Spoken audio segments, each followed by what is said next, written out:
Քաղաքապետ Տիգրան Ավինյանը նախ հետաքրքրվեց, ինչ փուլում են Եղվարդի խճուղում տարվող աշխատանքները, որտեղ գրեթե մեկ շաբաթ առաջ մայրուղուց մոտ 2 մետր հեռավորության վրա գտնվող ծառը տապալվել է մոպեդի եւ մի մեքենայի վրա, ինչի հետևանքով մոպեդի վարորդը մահացել էր, իսկ ասֆալտաբետոնե ծածկույթը քանդվել։ Տվյալ հատվածում այս պահին զուգահեռ 3 ծրագիր է իրականացվում։ Ընթանում են գազաֆիկացման աշխատանքները, նոր խողովակաշարերի եւ ոռոգման գծի, ինչպես նաեւ մասնավորի կողմից կոյուղատար համակարգի անցկացումը։ Քաղաքապետ Տիգրան Ավինյանն ընդգծեց, որ նման աշխատանքները ոչ միայն պետք է իրականացվեն ժամանակին, այլև կանոնների խիստ պահպանմամբ։ Եվ այստեղ եւս մի խնդիր արձանագրեմ, արդեն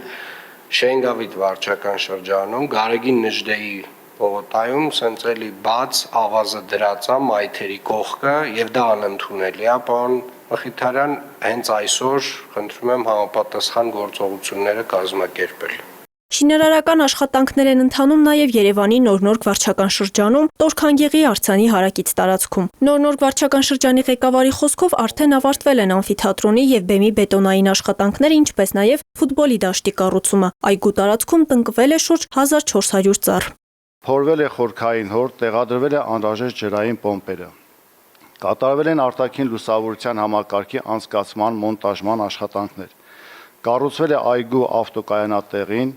կառուցվել են 7 աստիճանավանդակներ։ Հարկ եմ համարում նշել, աշխատանքների կատարման վերջնաժամկետ է սահմանված մինչև 2026 թվականի 4 եռամսյակը։ Քաղաքապետի գնահատմամբ այգու վերակառուցումը քաղաքի ամենահաջողված նախագծերից մեկն է եւ վերակառուցման արդյունքում նախկինում առանձնացված հողակտորներից ձևավորվում է մեծ քաղաքային այգի։ Իրականում սա կարծում եմ նաև դառնում է ոչ միայն Նոր-Նորգ վարչական շրջանի ամենագեղեցիկ վայրերից մեկը, այլ նաև Երևան քաղաքի եւ այս տեսակ ծրագրերն են, որ փոխում են մեր քաղաքի դիմագիծը, որ փոխում են մեր քաղաքում կյանքի որակը։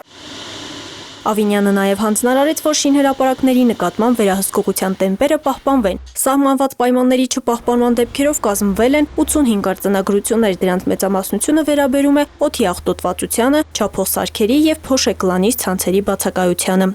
Այս տեմպը կարծում եմ պետք է պահպանվի, մինչև իսկ մենք չսկսենք տեսնել, որ փոշեկլանիչ ցանցերը Երևան քաղաքում համատարած են, մինչև որ մենք չսկսենք տեսնել, որ արվող շինարարությունները քաղաքում լինի ենթակառուցվածքային թե շենքերի կառուցման, պահպանում են ավականու որոշման բոլոր կանոնները, այսինքն այս տեմպը չենք թուլացնում, շարունակում ենք նույն այս տեմպով, մինչև բոլորը հասկանան, որ նոր խաղի կանոնները բոլորը պետք է պահպանեն։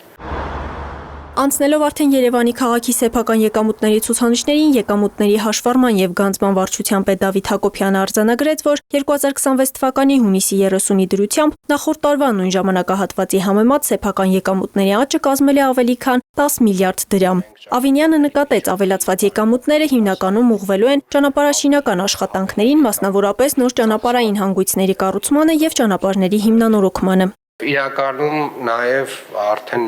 կարծում եմ մի որոշ շրջան անցել ենք, որպեսզի անդրադառնանք եւ հասկանանք օպտիմալացման ինչ հարցեր ունենք եւ այդտեղ հաստատ շատ հարցեր են բացվել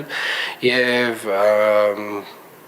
երևի թե կարտապատվիրակենք այդ ծառայությունը, որպեսզի կողքի աչքով մի հատ մեր ներքին process-ներին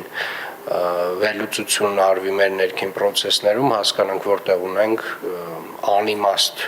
մեծ ծախսեր եւ այդ ծախսերի վերաբաշխումներ նույնպես պետք է իրականացնենք։ Երևանի մետրոպոլիտենի շարժակազմի արդիականացման աշխատանքների շրջանակներում էլ շահագործման է հանձնվել հերթական վերանորոգված շարժակազմը։ Մետրոպոլիտենի տնօրենի ժամանակավոր պաշտոնակատար Բաբկեն Սեդրակյանի խոսքով գործող պարկից մեկ շարժակազմ 3 վագոնով ամբողջությամբ անցել է ընթացիկ վերանորոգում եւ արդեն դուրս է եկել գիծ։ Վերանորոգման արդյունքում շարժակազմը 350 կիլոմետր վազք է ունենալու։ Սեդրակյանը նաև տեղեկացրեց, որ 3 միջանկյալ վագոնների ձեռքբերման մրցույթն ավարտվել է։ Մնում է կառավարության կողմից անհրաժեշտ ֆինանսավորումը։ Մարինե Դվոյան, Հորիզոն։